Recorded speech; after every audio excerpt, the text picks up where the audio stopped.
Yes प्रभु जी। हरे कृष्णा, दंडवत प्रणाम। मेरी आवाज आ रही प्रभु जी? यस प्रभु। हरे कृष्णा, सभी भक्तों को मेरा दंडवत प्रणाम। मंगलाचरण करते हैं। ओम अज्ञानतिमिरान्धस्य ज्ञानाञ्जनशलाकया चक्षुरुन्मीलितं येन तस्मै श्री गुरुवे नमः। श्री चैतन्य मनोभीष्टं स्थापितं येन भूतले स्वयं रूप कदा मह्यं ददाति स्वपदान्तिकम्। वन्देऽहं श्रीगुरु श्रीयुतापदकमलं श्रीगुरुं वैष्णवांश्च श्रीरूपं साग्रजातं सहगण रघुनाथान्वितं तं सजीवम् साद्वैतं सावधूतं परिजनासहितं कृष्णचैतन्यदेवं श्रीराधाकृष्णपादान् सहगण ललिता श्रीविशाखान्वितांश्च नमो विष्णुपादाय कृष्णप्रेष्ठाय भूतले श्रीमति भक्तिवेदान्त स्वामिनिधि नामिने नमस्ते सारस्वते देवी गौरवाणी विचारिणे निर्विशेष शून्यवादी पाश्चात्य देशकाले। हे कृष्णा करुणा सिंधु दीन बंधु जगतपते गोपीश गोपिका कांत राधा कांत नमोस्तुते। तप्त कांचन गौरांगी राधे वृंदावनेश्वरी विश्वानुसुते देवी प्रणमामि हरिप्रिय। वाञ्छाकल्पतरुभ्यश्च कृपा सिन्धुभ्येव च पतितानां पावनेभ्यो वैष्णवेभ्यो नमो नमः। जय श्री कृष्ण चैतन्य प्रभु नित्यानंद श्री अद्वैत गदाधर शिवासादि गौर भक्ति। हरे कृष्णा कृष्णा कृष्णा हरे हरे, हरे राम राम राम हरे हरे। हरे कृष्ण कृष्ण कृष्ण हरे हरे, हरे राम राम राम हरे हरे।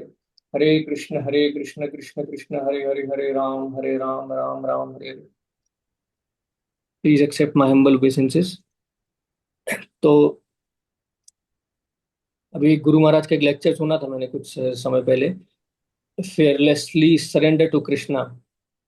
तो हम सोचा उस पर ही चर्चा कर लें कि मटेरियल वर्ल्ड में हर जगह भय का प्रकोप है। Everyone is fearful.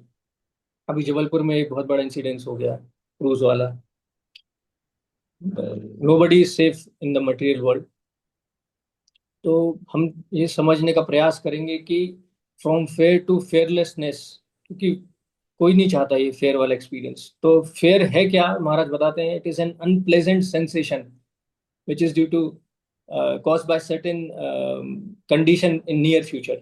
महाराज कहते हैं कि it is severe type of anxiety. Unpleasant sensation है, सीवियर एंजाइटी देता है और सभी इससे ग्रसित है। तो हम, महाराज बताते हैं कि हम देखते हैं कि हमको we need food because of fear of hunger. हमको कपड़े चाहिए because of fear of social misfit. हमको घर चाहिए फेयर ऑफ शेल्टर की वजह से। हॉस्पिटल इंडस्ट्रीज मेडिसिन क्यों है? Fair of disease. Cosmetic industries जो हम ब्यूटीफाई करते हैं फेस को, क्यों करते हैं? Fair of not looking good. तो जो महाराज बोलते हैं, इवन जो नेशन है उसका जो बजट होता है उसमें मैक्सिमम हिस्सा डिफेंस के लिए जाता है। देश का जो रक्षा बजट होता है बहुत बड़ा होता है। क्यों होता है? Fair of attack. सबको रक्षा का शेल्टर चाहिए। तो ये फेयरफुल सिचुएशन जो है वो मटेरियल वर्ल्ड में सबके लिए है। तो साधका जो हम भक्ति कर रहे हैं, जो भक्ति में आते हैं फॉर्च्यून से, तो हमारे जीवन में भी बहुत सारे भय हैं। इनिशियल लेवल पे हमको नियम पालन ना कर पाने का भय, गुरु महाराज का अवज्ञा करने का भय, अपराध होने का भय, और फिर सबसे आगे धीरे धीरे हम आगे बढ़ते हैं तो मृत्यु ना बिगड़ जाए उसका भय। ये सब भय हमको आसपास हमारे रहते हैं। तो इसका जो कारण है, इसका कारण क्या है? What is the actual cause of fair? तो श्रीमद् भागवतम में इसका बहुत अच्छा उत्तर दिया है 11.2.37 में, 11th कैंटो में। जब निमि महाराज के साथ डिस्कशन हो रहा है तो वहां पर ये श्लोक आता है, भयम द्वितीय अभिनिवेशित स्याद ईशाद अपेतस्य विपर्यया स्मृति। ये तीन कारण बताए हैं भगवान श्रीमद् भागवतम में। क्या है? ईशाद अपेतस्य, जैसे ही आप भगवान से विमुख होते हो, when ever U turn away from Krishna, तो आपकी नेचुरल कॉन्स्टिट्यूशनल पोजीशन क्या है? श्रीमद् भगवद गीता में बताया है 15.7 में, ममैवांशु जीवलोके, you are part and parcel, आप भगवान के अंश हो। जब भगवान का अंश भगवान से अलग हो जाएगा तो क्या होगा? विपर्यया, अस्मृति, फॉरगेटफुलनेस, मिस आइडेंटिफिकेशन। विपर्यय का मतलब होता है मिस आइडेंटिफिकेशन। मिस आइडेंटिफिकेशन किससे? बॉडी से, अपने देह से आइडेंटिफाई करने लगते हैं।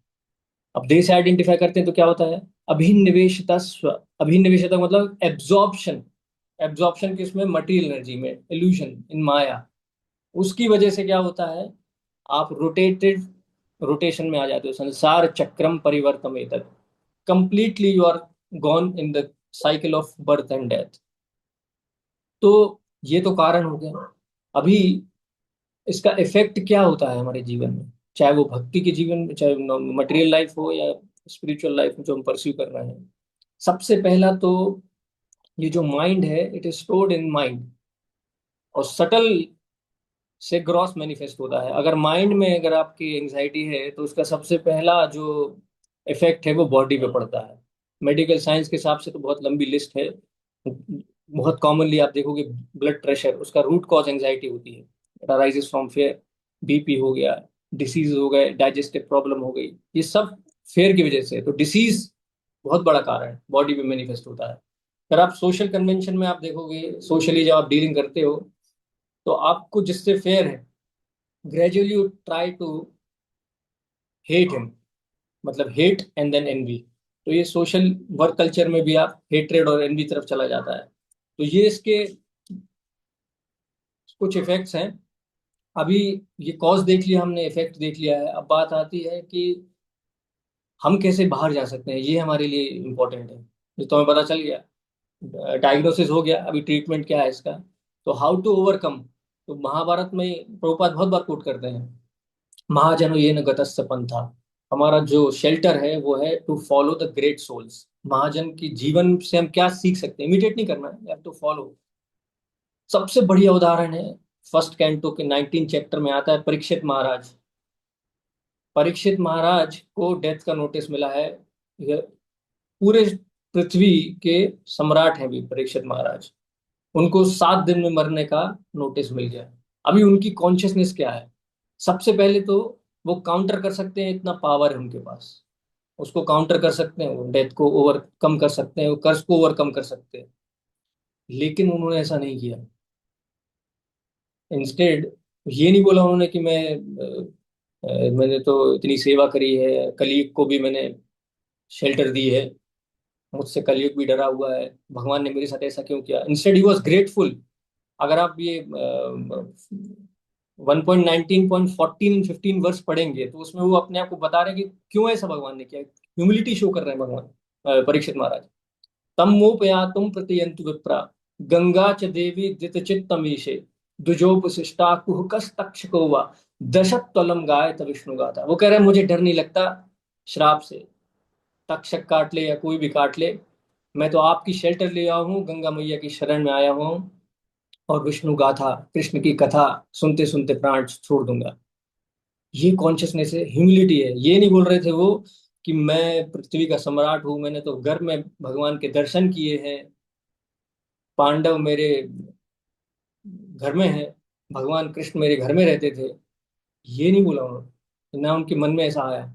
इंस्टेड महाराज बताते हैं कि he took shelter of great sages. ये कॉन्शियसनेस होनी चाहिए। A Vaishnava should never think himself independent. ये इतने बड़े आचार्य परीक्षित महाराज हमको सिखा रहे हैं कि हमको क्या करना चाहिए। We need to take shelter of devotees. Sukhdev Goswami से उन्होंने कृष्ण कथा का श्रवण किया, कृष्ण कथा का। कृष्णदास कविराज गोस्वामी भी बोलते हैं, भजहु रे मन श्री नंदन नंदन, अभय चरणारविंद। केवल कृष्ण में जब भजन में मन लगेगा, उसी स्टेज में आप फेयरलेस हो पाओगे।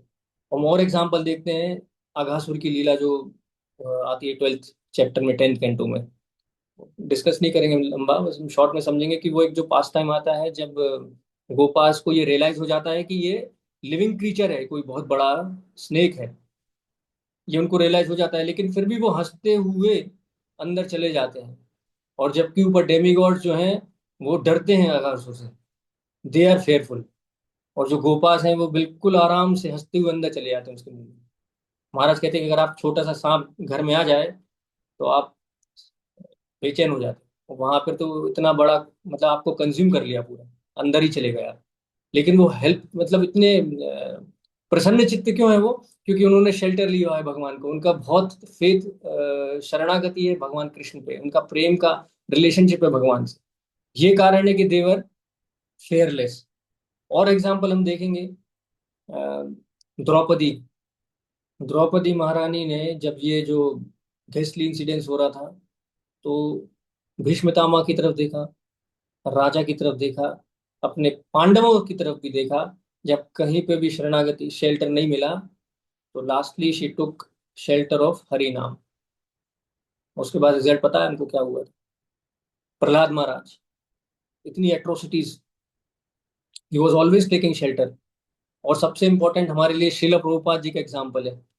श्रील प्रभुपाद का अगर आप जीवन परिचय पढ़ लोगे, तो उसमें भी आपको बहुत सारी रियलाइजेशन आ जाएंगी कि एक अकेला आदमी, महाराज को कंपेयर करते हैं हनुमान जी से। जैसे हनुमान जी अकेले गए थे समुद्र पार करके, श्रील प्रभुपाद जी भी अकेले गए थे। दो ऑब्स्टेकल आए, दो हार्ट अटैक आए, पैसे भी नहीं थे, कोई परिचय किसी से नहीं था, अकेले गए थे। हनुमान जी आग लगा के आ गए, श्रील प्रभुपाद जी भी आग लगा के आ गए कृष्ण भक्ति की। हनुमान जी तो लंका जला कर आए थे, श्रील प्रभुपाद जी पूरी दुनिया में आग लगा के आ गए। और हम उसका रिजल्ट देख रहे हैं कि हम यहाँ पर आनंद नाम प्रभु जी के साथ, अपने शुद्ध भक्तों के साथ वहाँ पर बैठ के श्रवण कर रहे हैं। तो महाराज कहते हैं कि आपको अगर फेयरलेसनेस तक जाना है, तो you should be fearful of three modes of material nature. Material interaction से भय होना चाहिए आपकी डीलिंग्स में, आपका समय बर्बाद नहीं होना चाहिए, व्यर्थ कालत्म। हमारा जो माइंड है फेयर वहां पर सिचुएटेड होता है। And to purify the mind you have to chant attentively and also in the association with devotees. इससे बड़ा इससे बड़ा फॉर्च्यून है ही नहीं है। अगर आप श्रीमद् भागवतम का जो एसेंस निकालेंगे, तो उसमें यही आता है आखिरी में कि नाम संकीर्तनम यस्य सर्व पाप प्रणाशनम। उसका एसेंस यही है कि श्रीमद् भागवतम जो बता रहा है, जो अमलम पुराणम है, चैतन्य महाप्रभु ने बताया। संकीर्तन का मतलब केवल ये नहीं होता कि साथ में बैठ के कीर्तन करना। सम्यक भावेन इति कीर्तयते इति संकीर्तन, मतलब आपका जो चित्त है, आपका जो हृदय है, वो आपका भक्तों के साथ सेवा में होना चाहिए, भगवान के हरि नाम में। तो उसको बोला गया है संकीर्तन। और संकीर्तन वर्ड को हरिदास ठाकुर की चैंटिंग से भी चैतन्य चैतामृत में इक्वेट किया है।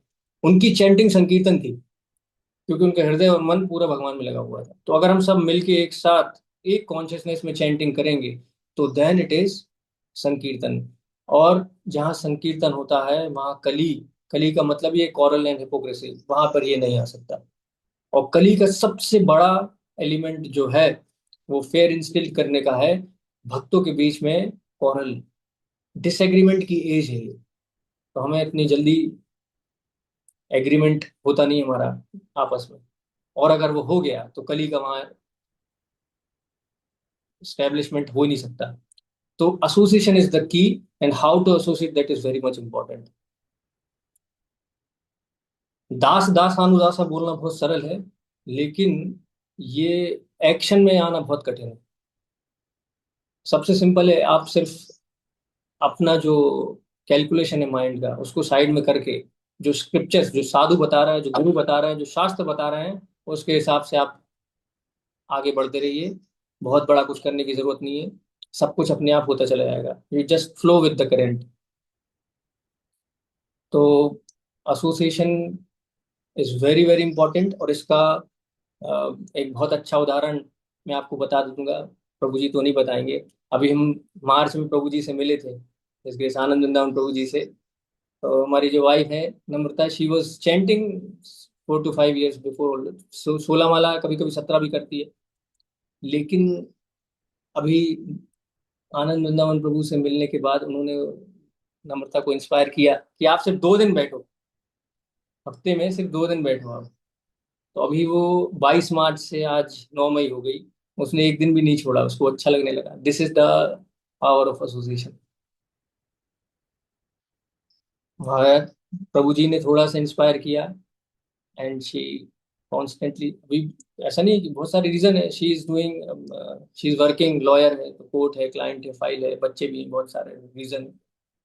लेकिन ये सब होते हुए भी अभी वो साथ में बैठ के जपा करने के लिए तैयार है, और 1 डेढ़ महीने से बैठे हैं। तो I am very very grateful. और आज उनका जन्मदिन भी है, तो I am requesting all the Vaishnavas to bless her, कि वो ये भक्तों का संग कभी ना छूटे। Thank you so much. वंशाकल्पतरुभ्यश्च कृपा सिन्धुभ्यः च पतितानां पावनेभ्यो वैष्णवेभ्यो नमः। जय श्रील प्रभुपाद, जय गुरु महाराज, जय अनंत कोटि।